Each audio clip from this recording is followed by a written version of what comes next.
and watch the step cook. You want 17 birds? Big ring, I play for the 17 birds.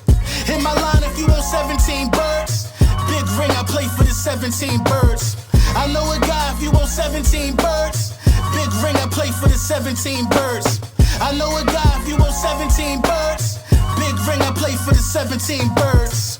Yeah, I'm from the 17th curb. Yes, sir. Yes, sir. Yes, sir. Yeah. Lil Brunson back at you with the back at you, and I'm the best reporting on the Eagles. Before we get into the meat and potatoes, I'm going to let you know that this video was brought to you by Print Champs. Big Print Champs in the building. Listen, her season hats, the purple ones for the him collection. You already know all of that stuff is popping via the Print Champs. Make sure you tap in. Ski mask, Howie shirts, things of that nature. Let's get into it. So, what's going on with week 1 with the Philadelphia Eagles and the New England Patriots? What's being said right now is that this Patriots and Eagles game, where the Eagles will go to Foxborough, Tom Brady will be in attendance to get his Patriots tribute. You know what I mean? He's retired now. He's the GOAT, arguably the greatest quarterback to ever play the game of football. You know what I mean? And when you say Tom Brady is the greatest quarterback to ever play the game of football, it's basically fact at this point. So he's going to go there and get a nice tribute, and tickets have skyrocketed for, you know what I'm saying, week 1 Patriots versus the Eagles, up to the $800 for like nosebleeds. You know what I mean? The lowest ticket is selling for $800, man. And that's crazy, man. That's crazy. Now, would this have happened if Tom Brady was playing, if the Patriots were playing anybody? Maybe. I mean, it is all about Brady. But at the end of the day, a lot of eyes are going to be on this game. A lot of people are going to be talking about this. And we're going to see if the Patriots are going to get up to defend the honor of Tom, or we're going to go in there and put a damper on Tom Brady's parade. Give him one last, kick in the caboose before the Philadelphia Eagles, send him off to retirement properly. So, yeah, man. That's crazy when you think about it, man. The end of an era. Tom Brady will get, a tribute, you know what I mean, in Foxborough, week 1 against the Philadelphia Eagles, man. Excited that it's going to be against our team. Excited that some Eagles fans will make the trip and go see it for sure. I'm just excited, man. It's going to be dope, man. Shout out to Tom Brady.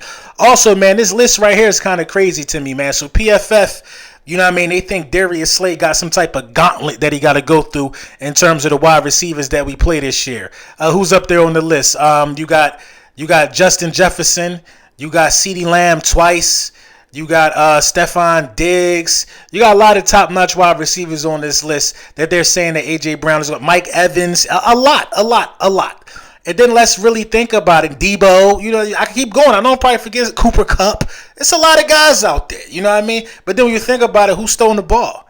You know what I mean? Who's stolen the ball? That's why it's good to look at this thing from a different set of lens. Yeah, some nice wide receivers, but they got some real mid quarterbacks. Dak Prescott, Kirk Cousins, Kyler Murray, D-Hop over there. Come on, what are we talking about here? Who's throwing the ball? Darius Slay matched up against those guys before. This ain't nothing new. Who's throwing the ball? That's what really matters in terms of, what PFF got going. This ain't no gauntlet for us. Who's throwing the ball? I can see if Aaron Rodgers was throwing the ball to some of these guys, and it'd be different. Then it would be something serious. But these other guys got mid-style trash cans throwing the ball to them, and they want us to be affected or worried about this. PFF will blow anything out of proportion, you know what I mean, to get a rise and get clicks out of people. That ain't no gauntlet. That's what we call Hassan Reddick going to get to the opposing team quarterback and take the wide receiver out the game. That's all that is, if you ask me, man. And a new video surfaced of Mr. 25, 255 million himself, Jalen Hurts, throwing the ball, man. And do I see a refined throwing motion from Jalen Hurts right now? Now, we know the throwing motion changed a little bit last year as he was releasing that ball, you know what I'm saying? Keeping that off throw hand tight to the body, you know what I mean? Squaring up, getting a nice spiral, nice velocity on the ball. We saw that happening last year, you know what I mean, when he was in training camp. But now you see the process looks more fluid. It looks more polished, you know what I mean? It looks more like he ain't forcing it. I ain't saying that was the case last year, but it looks like you are looking at an elite thrower of the football right in front of your eyes, man. The development of Jalen Hurts has been off the charts, man. It's been off the charts, man. From where his throwing motion began to where his throwing motion is right now, Jalen Hurts has come a long way in terms of development at the quarterback position. The contracts say it. Last season say it. The throwing motion says it. It is what it is. The sky's the limit for this kid. I'm just anxious. I'm still anxious to see how Brian Johnson and the Philadelphia Eagles plan on implementing hot routes to help out our quarterback.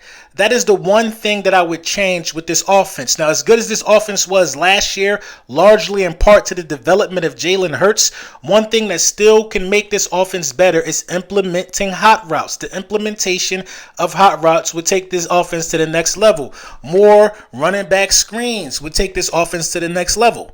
You know what I mean? As good as this offense performed last year, in the Super Bowl included, there is still room for improvement on the sideline of the Philadelphia Eagles in terms of offenses and play calling. So what has to happen is our leaders need to get their heads out of – listen, a lot was on the shoulders of Jalen Hurts last year. A lot of people said this is his year to prove he the guy. If the Eagles would have been trash last year, nobody would have cared because it wasn't because of hot routes. Nobody's talking about what was missing because we were a good football team last year. If we could take what we were good at last year and build off it, and listen, the only step further for the Philadelphia Eagles is to win the Super Bowl. We don't have to look around at the division. The Giants won a playoff game. The next step for the Giants is to get to a championship game. Dallas has failed to get to that next step and get into a championship game in 27 years. Washington just got to make the playoffs. Our ceiling is Super Bowl. It's Super Bowl. So it's all about the small things. Most of the same supporting cast is in the building, so it's about correcting the small things. What were the small things that stopped us from winning the Super Bowl? And that's what it really boiled down to when you think about it. So you know what I mean? Shout out to y'all, man. More content coming this week. Let me know what y'all think in the comments about the throwing motion, past and present of Jalen Hurts.